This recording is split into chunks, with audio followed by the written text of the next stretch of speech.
Sanibonani la kuwanhlupha kama Nibingelele usifundo. Bayithokozele indlela edlalwa ngayo usibonelo owaziwayo ngoWiseman Mncube owayedlala lapha kuZalo. Siyacela nje babukeli bethu ukuthi ni-like, ni-comment, ni-subscribe babukeli bethu.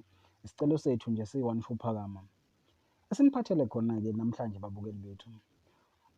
Ababukeli be-The Wife bayithokozele indlela adlala ngayo usibonelo owaziwa lapha kuZalo ngokuthi usibonelo. Laphana kufikile ku-The Wife wathatha indawo kaMqhele owaziwa ngoBhokomokhoza, lo bedlala indawo kaMqhele ku-The Wife.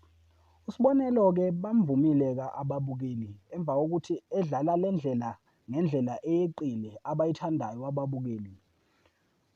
Usibonelo-ke owaziwayo ngoWiseman Mncube owaduma kakhulu ngojama lapha kwihostela, udlala indawo kaMqhele lapha ku-The Wife. Bayithokozela ababukeli indlela akadlala ngayo ku-The Wife. Siyacela nje mbukeli wethu ukuthi ngabe uthini owakho umbono ngalolu daba. Siyacela nje ushiye uvo lwakho ngaphansi ku-comment section. Ungakhohlwa ukulike nokukhomenta. Ngiyabonga.